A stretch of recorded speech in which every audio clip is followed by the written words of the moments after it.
Salut tout le monde, c'est Nixon21, on se retrouve de nouveau pour une nouvelle vidéo Clash Royale, j'espère que vous allez bien. Moi ça va super bien les gars, et vous allez savoir pourquoi. C'est que j'ai débloqué le méga chevalier dans le défi du méga chevalier. Donc qui finit dans 15h23 minutes. Donc j'ai réussi ce défi ce matin. Grâce à un youtubeur français, donc il s'appelle Doc Jazzy, donc qui a partagé une vidéo sur sa chaîne YouTube, je vous invite à aller la voir. J'ai utilisé exactement le même deck que lui. Honnêtement, il est monstrueux. Voilà, j'ai pas d'autre mot à dire. C'est la première fois que je gagne un défi 12 victoires. Comment on voit les défis? C'est là-dedans, je crois. Hein. Tournoi. Voilà. Donc, défi du méga chevalier, donc 12 sur 12. Sinon, regardez, Crown Championship, je l'avais tenté 3 fois. Mon meilleur record, c'était 8. Un défi légendaire, l'autre, je l'avais fait à 6. Enfin, franchement, je suis pas bon, quoi. Là, c'est la puissance du deck qui a tout fait. Même en 2 contre 2, je suis grave en galère. Hein. Franchement, je dois avoir 30% de victoire actuellement. Donc, je vais vous présenter ce deck en vidéo. Donc, sur les victoires que j'ai faites. Je peux vous dire que, pour vous dire à quel point il est violent, j'ai réussi à battre, alors attendez, je sais pas si c'est lui, donc déjà arène 11, hein, moi je suis arène 10, il y avait même des mecs de Ligue 1, voilà, là, on est carrément sur des gars avec plus de 4000 trophées, il me semble qu'il y en avait d'autres, ça c'est un match nul contre un joueur à 4600 trophées de record, voilà, enfin franchement, j'ai joué contre vraiment des bons joueurs. Et voilà, encore un gars de Ligue 1. Franchement, il n'était pas facile hein, ce défi. Hein. Franchement, Supercell et tout, au niveau du matchmaking, ils m'ont pas rendu la tâche facile. Mais voilà, je l'ai gagné. Je vais essayer de vous partager déjà la vidéo du dernier combat, donc la 12e victoire. Donc face à Speed V63 du clan La Révolution 3. Donc ce deck se compose d'une fournaise, d'un PK, d'un électro-sorcier, d'un dragon de l'enfer, d'un zap. Il sera également accompagné d'un bourreau, donc d'un gobelin à Sarbacane. Donc là, d'entrée, on va poser la fournaise, ce qui va nous permettre de laisser en fait l'adversaire jouer. Et nous, on va partir ensuite avec un PK dans le fond de la map. Donc là, ce qui est important en fait, dans ce deck là, c'est de... Donc là voilà, l'adversaire utilise sa foudre, donc là on sait qu'il vient d'utiliser 6 élixirs, donc on a un avantage là-dessus. Donc ce qui est important, c'est toujours accompagner son tank en fait, avec des unités derrière, donc pour le protéger. Donc voilà, faut pas avoir peur de jouer le PK, de jouer le méga chevalier d'entrée. Dans ce deck là, c'est pas du tout un problème, au contraire. Par contre, il faut éviter de jouer les deux cartes en même temps, parce que sinon on se retrouve embêté. Parce que après on n'a plus rien à jouer en fait, parce que tout dans ce deck là, tout repose sur les tanks en fait. Donc le seul moment où on va pouvoir jouer les deux tanks, ça va être à partir du double élixir. Donc là vous voyez, j'avais utilisé dans un premier temps mon PK, et cette fois j'utilise le méga chevalier. Donc là, qu'est-ce que je vais faire? Ah oui, donc là par contre j'utilise mon PK parce que je vois que sa défense elle est pas bonne en fait. Il utilise des archers, ils vont se faire juste exploser par le méga chevalier. Il utilise le chevalier, c'est pareil, je veux dire que je vais l'exploser, il n'y a aucun souci là-dessus. Donc là, pour le coup, pour moi, il avait fait une erreur. Donc là, pour le coup, je l'agresse grave et je joue carrément le PK quoi. Et là, on va voir que voilà, c'est la première tour qui tombe. Je lui fais mal à sa fournaise. Bim, le méga chevalier qui saute sur la tour du roi. Il me pose juste derrière moi, il me pose un électro-sorcier. Mon PK qui se retourne, boum, un coup d'épée, il n'y a plus personne. Et voilà, il réutilise de nouveau sa foudre. Donc là, je sais qu'il vient d'utiliser 6 élixirs juste pour finalement terminer ma fournaise et taper légèrement sur ma tour. Pour moi, c'est pas bien joué. Il a voulu le faire. Grand bien lui fasse et moi je vais rien lui dire là-dessus parce que ça me va à ravir ce qu'il fait. Donc hop, moi je continue, je reste agressif. Là je pose mon dragon de l'enfer Malheureusement, il pose son électro-sorcier, mais heureusement, j'avais tout ce qu'il fallait derrière pour, euh, pour, euh, pour nettoyer tout ça. Et voilà, l'électro-sorcier qui termine la tour. Ça, c'était la 12e victoire qui se termine en 3-0. C'est pas toujours le cas, mais c'est un deck vraiment lourd, vraiment puissant. Et si l'adversaire n'arrive pas à bien le défendre, honnêtement, ça fait mal. Et en plus, vu qu'on a des gros tanks, c'est pareil, on peut facilement réussir à conserver un avantage. C'est-à-dire que on va voir peut-être dans ce match-là contre Highlander, je gagne 1-0. Donc je pense que en plus c'est quelqu'un qui jouait extracteur d'élixir. Et normalement c'était des decks contre lesquels j'avais assez de mal parce que j'arrive pas à être assez agressif vu que c'est des decks vraiment lourds où je partais plutôt en bas de la map. Euh, il suffisait de faire une erreur et voilà, c'était un peu compliqué. Donc là pour moi, pareil, il fait un peu une erreur parce que je pose ma fournaise et il met du temps à réagir finalement. Donc bah, c'est tout bénef pour moi, hein. Donc là par contre il va m'agresser de l'autre côté. Je crois qu'il va me faire mal. Ah non, je pose l'électro-sorcier, donc ça m'arrange pas trop parce qu'à la base je voulais le poser derrière le PK. Mais voilà, je voulais pas prendre trop de dégâts sur ma tour. Donc, donc finalement j'ai défendu sa voleuse. Donc là, il me pose le, l'électro-sorcier. Donc dans ma main, j'avais le bourreau ou le dragon de l'enfer.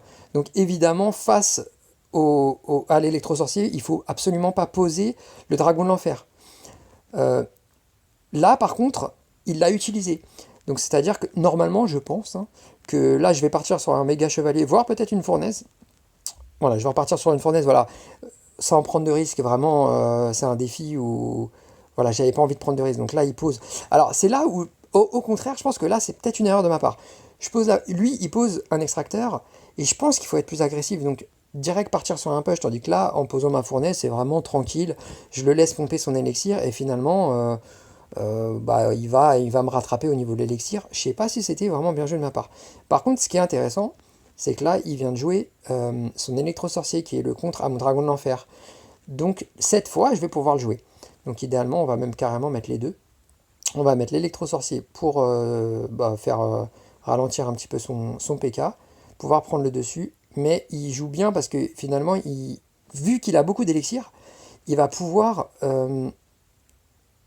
il va pouvoir utiliser son PK ainsi que son méga chevalier. Donc finalement, il contre, il arrive à contrer mon attaque. Et c'est là où je me disais que peut-être si j'avais pas utilisé cette fournaise, j'aurais pu être beaucoup plus agressif. Parce que la fournaise, finalement, elle est là pour soutenir un petit peu les attaques, mais c'est pas non plus elle qui va faire le match, quoi. Donc là, il me réagresse avec sa voleuse et, et des chauves-souris.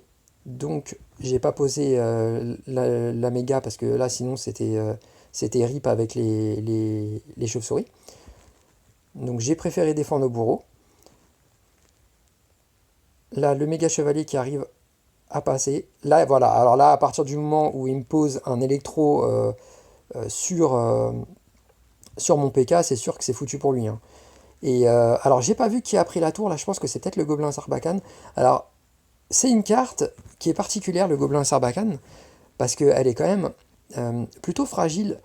Il me semble qu'au tout début des combats, voilà, je l'avais remplacé par la méga gargouille, mais ou par les gargouilles même toute seule. Il me semble qu'à un moment j'avais peut-être utilisé les gargouilles, donc là on va peut-être pas le voir. Mais en fait, c'est une carte qui peut être remplacée. Honnêtement, vous pouvez mettre les gargouilles simples, vous pouvez mettre la méga gargouille, ou voilà, le gobelin Sarbacane, éventuellement peut-être la princesse, peut-être que ça fonctionne. Mais il est pas mal ce petit gobelin Sarbacane. Il y a notamment un combat justement sur la chaîne de Doc Jazzy où franchement il lui a fait un taf de fou. Et c'était le MVP du match. Honnêtement, il lui a fait gagner le combat. Il a juste posé son gobelin Sarbacane. Il a réussi à vaincre une pierre tombale, une méga gargouille, plus une mousquetaire.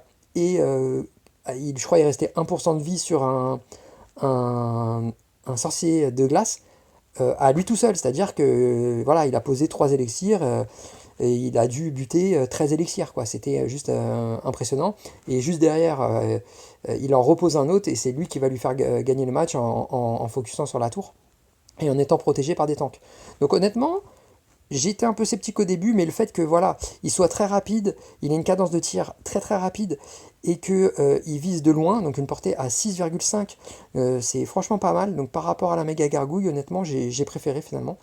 Et il synergise très très bien avec ce deck, mais il faut savoir bien l'utiliser. Donc d'ailleurs, je l'utilisais pas tout le temps, hein. Moi, mes attaques principales, c'était vraiment le PK ou le méga chevalier, et derrière accompagné de l'électro-sorcier ou du bourreau. Ça, c'est vraiment les meilleures attaques qu'on peut faire avec ce deck. Euh, voilà, on voit que par contre, j'ai fait des défaites. Donc j'ai fait 2 défaites consécutives contre des joueurs qui jouaient extracteur d'élixir. Euh, j'ai envie de vous en montrer une, parce que montrer des victoires c'est bien, mais aussi voir ce qu'il faut faire quand justement quelqu'un joue extracteur, et voir les erreurs qu'on peut faire, et ne pas... C'est ce que je vous disais tout à l'heure, notamment par rapport au fait de poser une fournaise face à un extracteur. Je pense pas que ça soit la bonne solution. Vaut mieux être... À partir du moment où votre adversaire pose un extracteur, il faut être agressif. Donc, notamment, bon, c'est idéal avec un deck rapide si vous avez un bélier de combat, une voleuse, éventuellement du cochon, des trucs comme ça. S'il pose un extracteur d'élixir, ça peut être intéressant de tout de suite l'agresser. Là, c'est des decks lourds, des decks lents, et on voit qu'en fait, finalement, là, il a l'avantage au niveau de l'emplacement du combat, en fait, entre les 2 PK. Parce qu'en fait, mon PK, il était passé de l'autre côté du pont. Donc finalement, il se faisait focus par, par la tour. Donc il avait une défense supplémentaire par rapport à moi. Donc, donc il a réussi à défendre ce push. Voilà, très très bien. Et là, voilà, alors là, il a un deuxième extracteur d'élixir. Et pareil, pour moi, je refais une erreur en n'étant pas agressif, en reposant une fournaise. Voilà, en fait, finalement, je le laisse mener la cadence du match, et c'est pas ce qu'on veut en fait avec ce deck. On veut vraiment être plus agressif que son adversaire. Et voilà, il semble que là, d'accord, non, c'est pas dans ce combat-là où finalement j'avais eu un PK qui se battait juste à côté de la tour face au méga chevalier, et en fait, comme mon PK était collé à la tour, il prenait les dommages euh, du du méga chevalier. Donc il prenait les dommages sur le PK et sur la tour. Donc ça, c'était un peu embêtant. Donc là, voilà, on voit que actuellement, on était plutôt...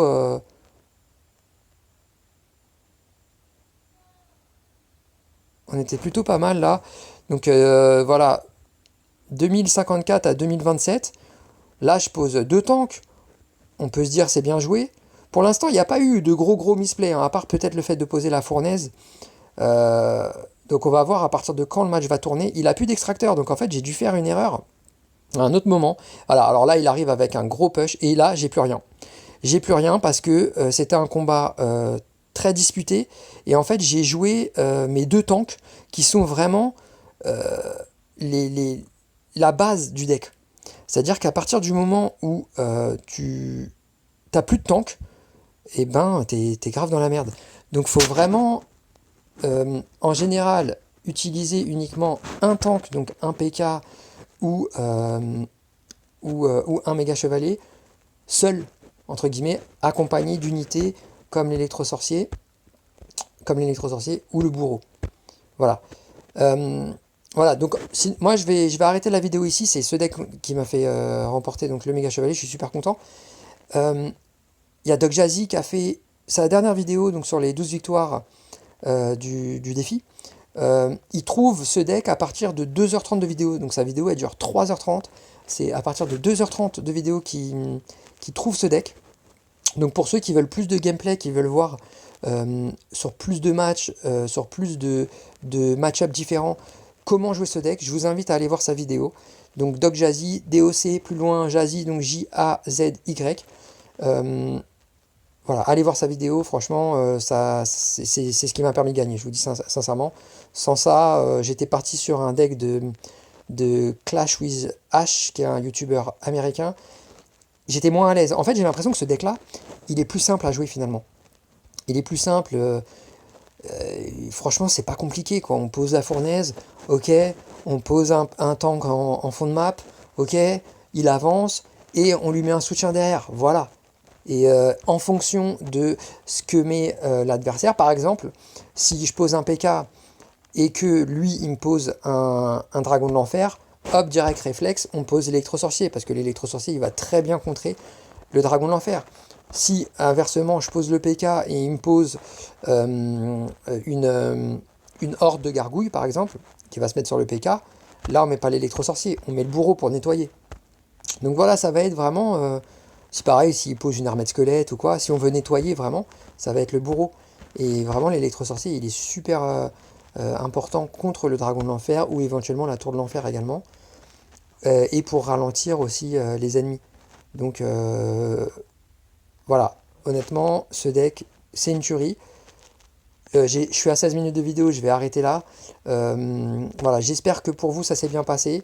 Peut-être que ma vidéo vous aura aidé, peut-être que la vidéo de Doc Jazzy vous aura aidé. En tout cas, un grand merci à lui. Et voilà, dites-moi dans les commentaires si vous avez réussi ce défi, combien de victoires vous avez fait. Et moi, je vous dis à la prochaine pour de nouvelles vidéos. Merci, au revoir.